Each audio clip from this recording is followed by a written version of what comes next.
Para kadang werda muda ingkang tansah tinangsulan tangkebing sih raos pasitirikan ingkang saestu kula tresnani. Langkung rumiyin suwawi sumangga panjenengan sedaya kula dherekaken amuji syukur wonten ngarsa dalem Gusti ingkang Maha Agung inggih awit sampun keparingipun paring kanugrahan kawilujengan katentreman miwah kabagaswaras satemah wonten ing dalu punika kula saha panjenengan sedaya saged nyawiji wonten ing bumi lembah joglo mriki kanthi pinaringan karaharjan saha kayuwanan boten wonten rupita satunggal punapa. Ugi sholawat saha salam mugi tansah katetepaken dhateng titah ingkang linangkung. Dadi Sayyidin Kalifatullah panetek panatagama.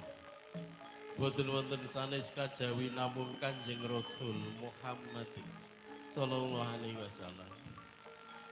Yekti wonten ing yaumul kiamah samangke kula saha panjenengan tansah mawantu-wantu menggah safatipun fitini wa dunya fatal akhirat. Amin Allahumma. Para rawuh, para pilenggah ingkang satu kinurmatan. Kepareng kula sumela ing gati inggih kanthi srana katrimah anggen panjenengan sedaya wawan pangandikan. Awit labet kadrenging manah kula minangkani dawuh saking para kadang krida dharma panawung krida bilih kawula kinen ngaturaken menggah urut lampahing titilaksana wonten ing dalu punika. Bilih wonten ing dalu punika bumi lembah joglo angadani merti bumi lembah joglo ingkang dipunadani saking joglo kalian para sanggem bumi lembah joglo.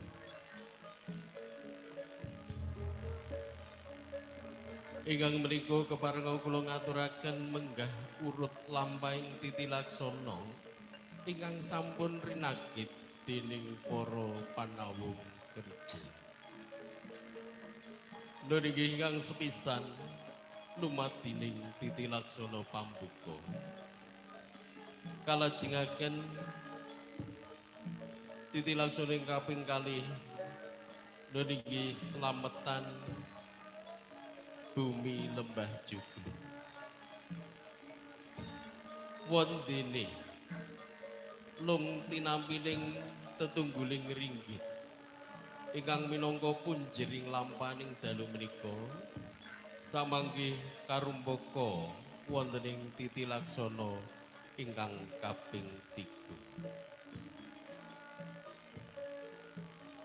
Sasampunipun lung tinampining tetungguling ringgit samanggih kalajengaken pagelaran ringgit wacucal sedalu natas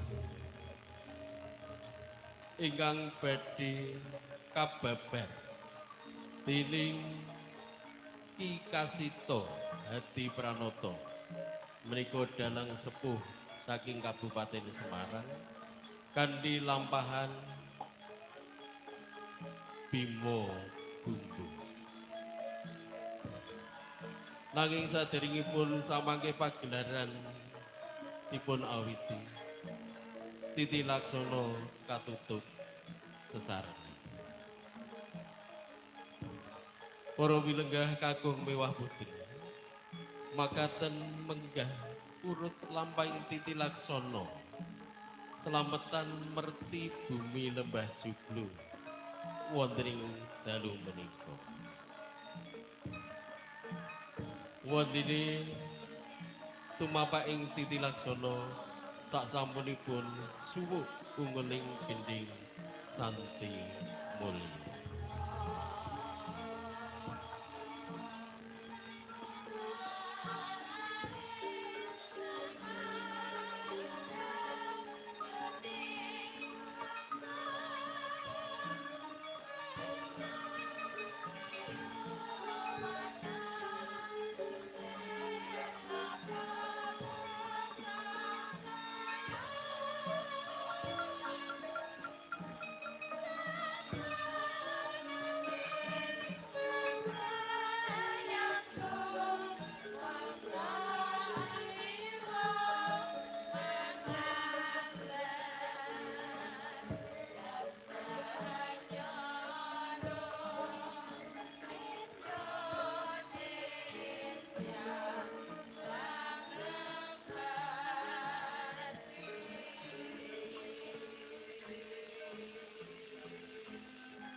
Nggih, matur nuwun dhateng para kadang saking paguyuban karawitan Lembah Joglo Laras ingkang sampun kepareng ngiringaken lumadining titilaksana. Para wilenggah kakung miwah putri ingkang sadu kinurmatan, wondene wekdal sampun tunggap dalu pramila sumangga lambang titilaksana tinarbuka sesarengan kanthi waosan basmalah. Bismillahirrahmanirrahim. Nggih matur nuwun mugi kanthi waosan basmalah kala wau lumadining titilaksana saged lumadi kanthi gancar rancak boten wonten rubeda satunggal punapa. Wondene titilaksana ing kaping kalih nuwun inggih slametan merti bumi Lembah Joglo ing samanggih badhe kapandhikani dening Bapak Mudim ingkang menika wekdal sawetahipun kawula aturaken. Nuwun.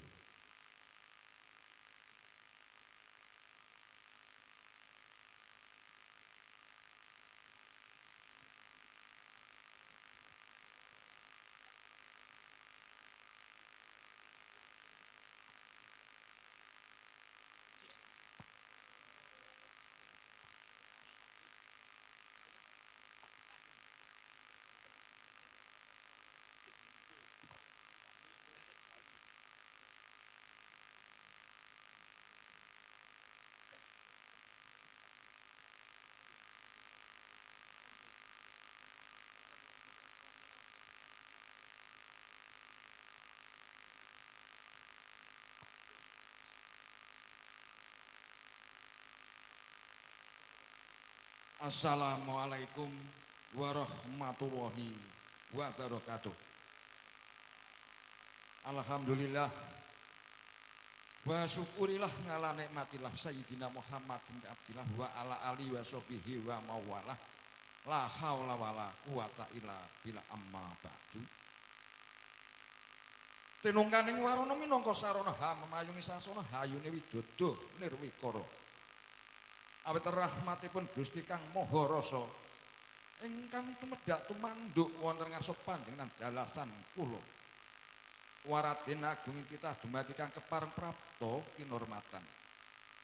Kanthi sumaraking jagat Gusti Purba Ningrat ingkang sampun babar wilasa ingkang peparing pamurah keselamatan gagas kuarsan pun kawulujengan satmah kula lan panjenengan sedaya. Awet saged nyawiji ing karya manunggaling kaya ing pahargyan benang saged ginilar kanthi ginanjar walaya kang manggih rubeda sakara-kara mila pantes lamun ta kawiji ning palenggono kanthi kalimat tahmid tauhid kami ngunjak raos syukur alhamdulillahirabbil alamin. Mugi sholawat salam mugi katur dadosaken hamanyu milikan ucapan Allahumma sholli ala sayyidina Muhammad wa ala ali sayyidina Muhammad. Mugi-mugi kula pansami ing wekdal punika ngantos dumugi akhir tansah pinanggih kawilujengan tansah pikantuk safangat dhateng Rasulullah sallallahu alaihi wasallam. Hayu pinanggih rahayu sing tansah pinanggih lestari dodo kalis nir ing sami kula rahayu pinanggih.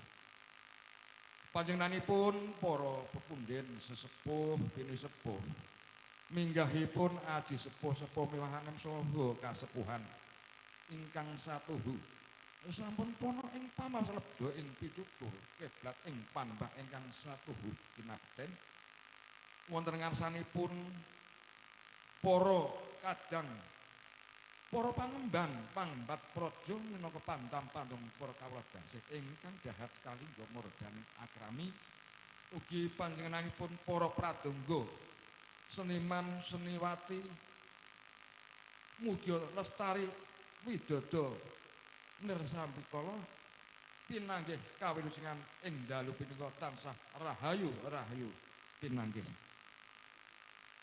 Dumateng panjenenganipun para bapak-bapak, ibu-ibu sedaya ingkang rawuh khususipun ing dalu punika ucap ngajapipun warga ingkang tetanen wonten ing bumi joglo punika mugi sedaya dipun paring slametan paring gantar linancar anggenipun sami tetanen ugi ingkang sami para bapak para penjabat sedaya paringi minggah derajatipun paringi adem ayem tentremipun paring guyub rupan tentremipun sedaya saged pinanggih ayem adem tentrem mugi jenjem permanen saklaminipun. Ingkang kula aturaken mekaten mugi-mugi kita dedonga sesarengan kanthi setungkara donga mugi Allah Subhanahu wa taala sedaya punika kanthi ginakaken dedonga miturut kriyangan pansami dene sesarengan kula manut agami Islam mugi-mugi sedaya dipun amin punika tansah panggih rahayu pinanggih ridho illahi ta'ala bisa fanati Rasulillah wa rahmatihi wa takbihi wa barakatihi wa hidayatihi wa nuri sedaya para rawuh sepuh anem jalur istri berkah umur berkah rezeki berkah ganjar linancar barokah selamat al-fatihah. Bismillahirrahmanirrahim.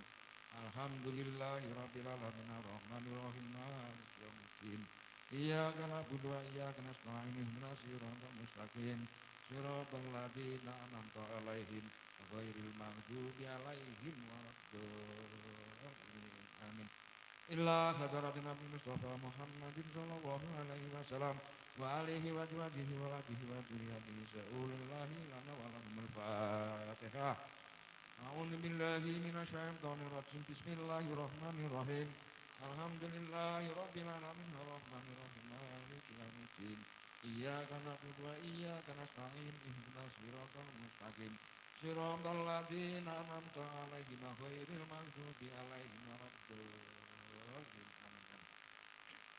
Allahumma sholli ala sayyidina Muhammad wa ala ali sayyidina Muhammad sayyidil awwalin wal akhirin wa sallim tabaraka antu sahabati Rasulillah ajmain. Amin ya rabbal alamin. Hamdan syakirin, hamdan na'imin, hamdan yu'afina mahla yukafina ajidah. Ya Rabbana lakal hamdu kama yang bagi jalali wajikal karim sultanik. Allahumma sholli ala sayyidina Muhammad. Allahumma inna nas'aluka salamatan fi dinina wa afiyatan fil jasadina wa yadatan fil ilmina wa barakatan fil rizqina wa tibatan fil ilman wa rahmatan indal maut wa maghfiratan ba'dal maut. Allahumma hakim alaina bisagaratil maut wa najata minan nar. Allahumma afina min kulli bala dunya wa adab bil akhirah wa sarif mana bil haqqil qur'anil azim wa nabiyil karim salat dunya wa akhirah ghafar lahum wa lahum bi rahmatika ya arhamar rahimin. Rabbana adkhilna mutaqalla sidikin ya Allah wa arjina muraja sidikin ya Allah warjana min ladunka sultan nasir. Iyyaka na'budu wa iyyaka nasta'in ihdinas siratal mustaqim. Ya Allah ya Rabbana atina fid dunya hasanah wa fil akhirati hasanah wa qina adzabannar. Ya Allah awal akhir siang galuk enjang sore sedaya ya Allah nuwun panjenengan Gusti Allah Subhanahu wa taala ingkang paring slametan gagas kewarasan pun kawulujengan mugi-mugi sedaya diparing berkah umur tinebih saking dala utawi pancapaya kali sengkala cilaka guyub rukun ayem tentrem rahayu pinanggih widodo kalis ngiringi sambitala mugi-mugi sedaya lestari ingkang ya Allah rahayu nuwun subhana rabbika rabbil izzati amma yasifun wassalamun alal mursalin walhamdulillahi rabbil alamin bi barakati al-fatihah. Na'udzubillahi bismillahirrahmanirrahim. Iya kan. Mekaten lan semanten mugi-mugi sedaya wau paring barokah sedayanipun tani salam. Assalamualaikum warahmatullahi wabarakatuh.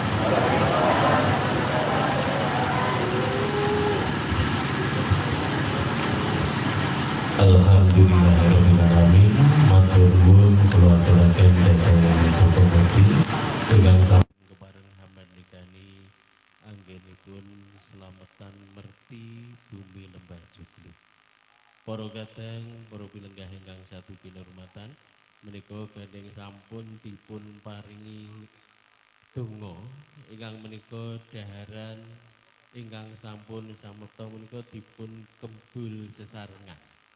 Dipun kembul sesarengan kalian para ingkang rawuh ugi kalian para wira pradonga. Nggih. Monggo ibu-ibu kepareng nyameptakaken daharan sakmangke saged dipun kembul sesarengan.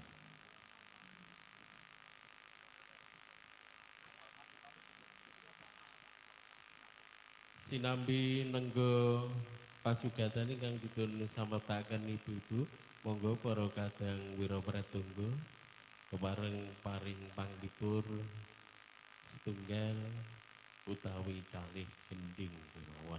Monggo gending ingkang radi rancak kersanipun nambah semangat.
Luar biasa nggih. Monggo paring keplok makaping-kaping dateng para kadang saking karawitan Lembah Joglo Laras. Menika ingkang dipun pandhegani dening Ki Kasito Hadi Pranoto. Luar biasa. Nggih para wilenggah, para rawuh kakung miwah putri ingkang satu kinurmatan, kebareng anglajengaken tumapak ing titi laksana selajengipun nuninji long tinampining tetungguling ringgit ingkang minangka punjering lampahan wonten ing dalu menika saking sesulih bumi Lembah Joglo. Nggih menika Mas Gunawan Hadirianto badhe kaparingaken dhateng Ki Kasito Hadi Pranoto. Menika kunjuk wonten ngarsanipun Mas Gunawan kepareng minggah pepanggan sangajengipun waranggana. Nggih.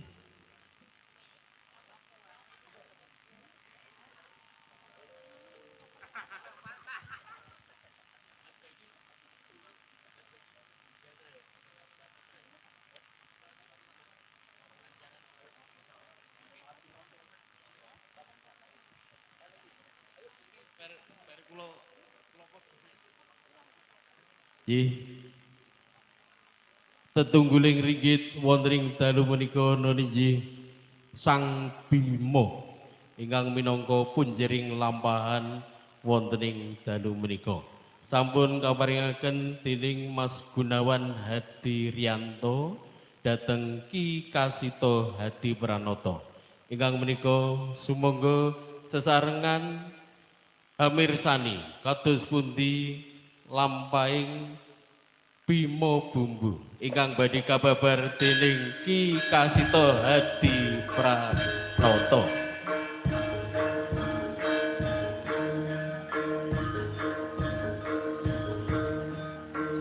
Para wilenggah, para rawuh ingkang satu kinurmatan, sumangga sesarengan hamirsani kanthi ngantos tancep kayon. Saderengipun pagelaran ringgit semoga katutup sesarengan kanthi waosan hamdalah. Alhamdulillahirabbil alamin. Monggo sami asesanti Jaya Jaya Wijayanti. Ayu Hayu Rahayu ingkang sami pinanggi. Sekali merdeka, tetap merdeka.